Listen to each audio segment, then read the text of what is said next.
Subscribe करें और देखें एक दिल दहला देने वाली हॉरर स्टोरी। बिना घबराए बेल आइकॉन प्रेस करना ना भूलें।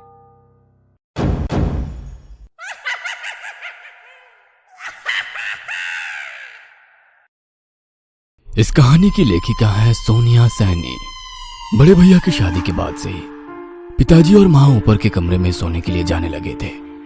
नीचे 2 कमरे बने थे, जिनमें से अंदर वाला कमरा भैया भाभी का था और दूसरा गली से लगते हुए एक बैठक थी, जिसमें रात्रि में रोमी डेरा डाल देता था।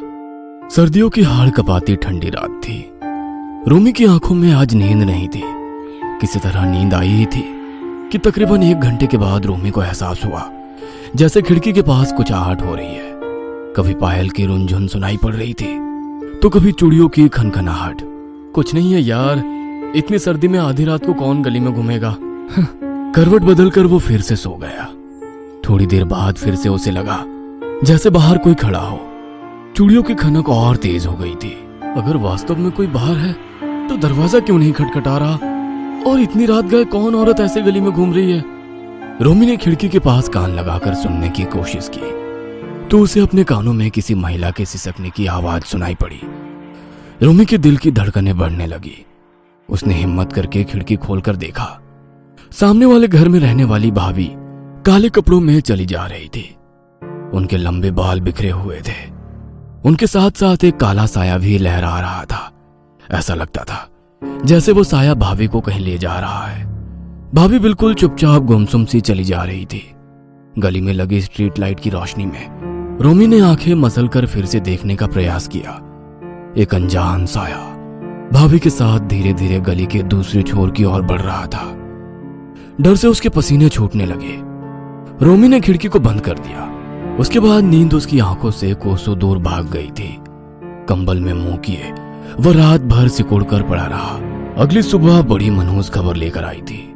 सामने रहने वाली रीना की कल रात प्रसव के दौरान मौत हो गई। बेचारी का नन्हा सा बच्चा बिन माँ के अकेला रह गया। ये कैसा न्याय है ईश्वर का। यह खबर सुनते ही रोमी का चेहरा डर से सफेद पड़ने लगा। रीना भाभी की मौत हो गई तो जिसे उसने कल रात देखा वो कौन थी? और वो भयानक काला साया? सोच सोच कर रोमी की आत्मा कांप रही थी। लगभग 10 दिन बीत गए थे। रोमी भी सामान्य होने का प्रयास कर रहा था। आधी रात के बाद रोमी को पायल की खनक सुनाई पड़ने लगी। रोमी का दिल जोरों से धड़कने लगा था। मुझे वहम हो रहा है, डर मेरे दिमाग में बैठ गया है, बस कोई नहीं है बाहर। लेकिन छम छम की आवाज उसके कानों में होती हुई उसके दिमाग को सुन्न किए जा रही थी। अपने आप को संतुष्ट करने के लिए रोमी ने खिड़की को हल्का सा खोलकर बाहर झांक कर देखा। बाहर कुछ दूरी पर एक महिला का साया लहरा रहा था। साया एक पल को ठहरा और फिर मुड़कर रोमी की ओर घूरने लगा। इससे पहले कि रोमी कुछ समझ पाता, वह साया बिजली की तेजी से ठीक उसके सामने आ गया। खिड़की के उस पार एक काला भयानक साया ठीक उसकी आंखों के सामने था। उसे सिहरन महसूस होने लगी। हाथों में कपकपी हो रही थी। सूखते हलक से उसने अपनी मां को पुकारा, किंतु आवाज उसके हलक से बाहर ही नहीं निकल पा रही थी। वह बेसूध होकर बिस्तर से नीचे उतरा और सीढ़ियों की ओर भागने लगा। पहली सीढ़ी पर पांव रखा ही था कि उसे वही साया सीढ़ियों पर दिखाई पड़ने लगा। मां! वह चीख कर वहीं गिर पड़ा और बेहोश हो गया। जब उसे होश आया तो घर के सभी लोग उसके आसपास जमा थे। अब जाकर आंखें खोली हैं। रोमी बेटा, पूरी रात तू बेहोशी की हालत में ना जाने क्या क्या बड़बड़ाता रहा है। माँ के मुंह से रात की बात सुनकर कल रात का सारा मंजर एक फिल्म की भांति उसकी आंखों के आगे घूमने लगा। रोमी, बोल बेटा, क्या हुआ है तुझे? तू सीढ़ियों पर क्या कर रहा था? ऐसे कैसे अचानक गिर पड़ा? आज से पहले तो कभी यूं बेहोश नहीं हुआ तू। वो माँ को बताने के लिए जैसे ही उसने गर्दन घुमाई, माँ के ठीक पीछे उसे रीना काले कपड़ों में अपनी सफेद भाव शून्य सी आंखों से एकटक रोमी को घूरती दिखाई दी।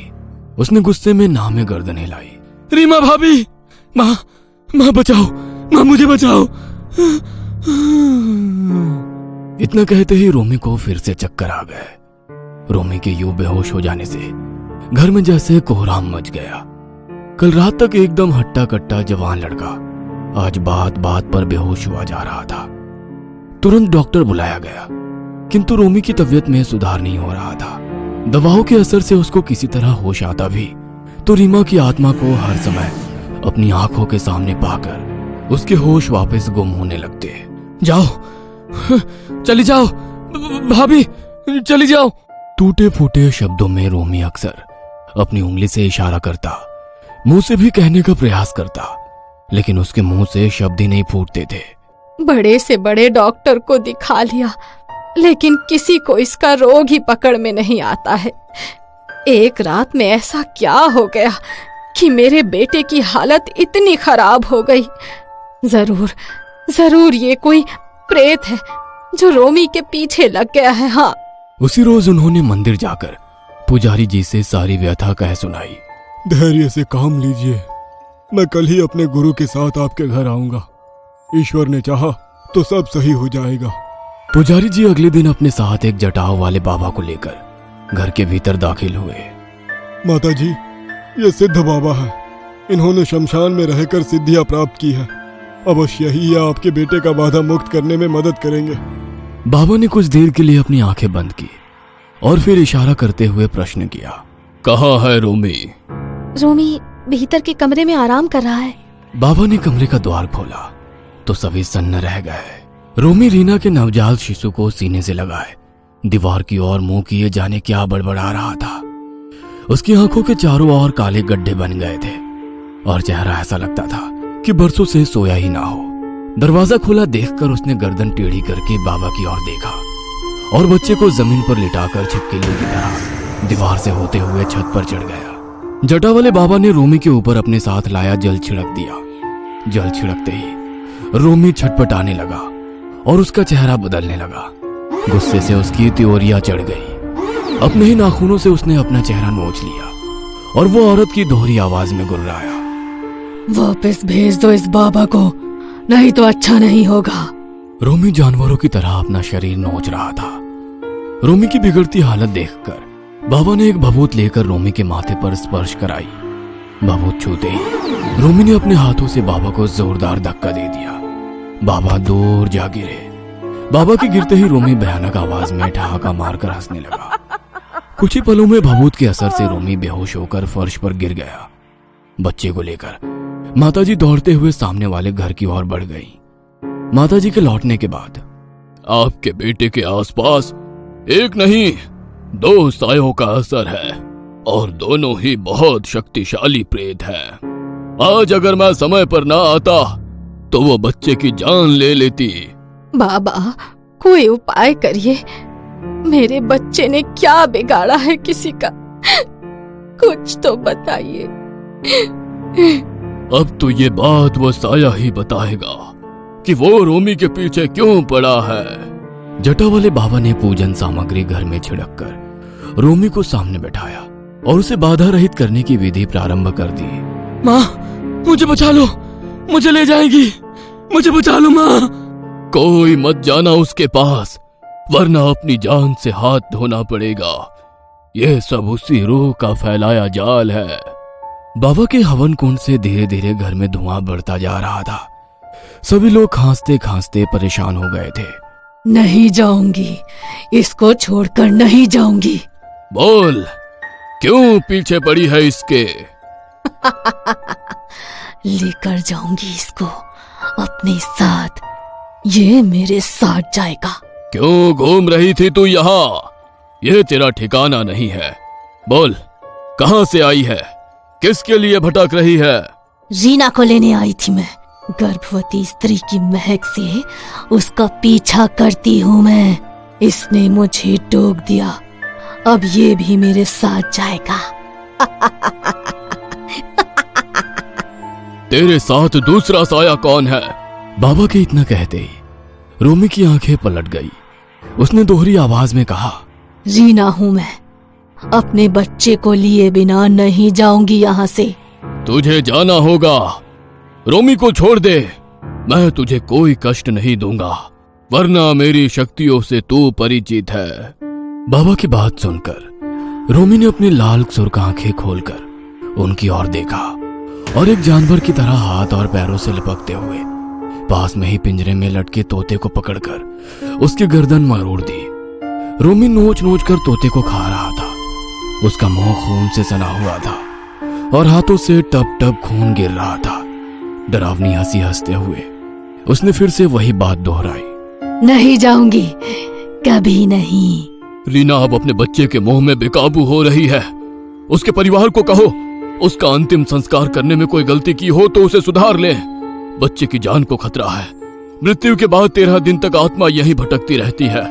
अगर उसका सही तरीके से अंतिम संस्कार ना किया जाए तो वो दोनों लोगों के बीच फंस कर रह जाती है। बाबा की बात सुनकर माताजी रीना के पति को बुलाई। तेरी पत्नी बच्चे के मोह में बंधी है, बस तेरे कहने से ही उसे संतोष होगा। मैं प्रेत मुक्ति यज्ञ कर रहा हूं। जैसे ही वो रोमी के शरीर पर हावी होगी तुझे उसे समझाना होगा। बाबा ने एक बार फिर से मंत्र पढ़ने शुरू किए। रोमी को दोनों तरफ से कसकर जकड़ लिया गया था। रोमी के ठीक सामने एक थाल में पानी भरकर बाबा ने कुछ मंत्र पढ़े और जाल की कुछ बूंदें रोमी के ऊपर छिड़की तो वो बुरी तरह से चिल्लाने लगा। थाल में रखा पानी खुद ब खुद लाल हो गया और उसमें रीना का चेहरा नजर आने लगा। रीना बस करो, लौट जाओ अब इस दुनिया से। मैं वादा करता हूँ कि तुम्हारा स्थान कभी किसी को नहीं दूंगा। मुन्ने की माँ तुम ही हो, तुम ही रहोगी सदा। वो तुम्हारा बेटा है, मैं उसे बहुत प्यार दूंगा। वो तुम्हें कभी नहीं भूलेगा।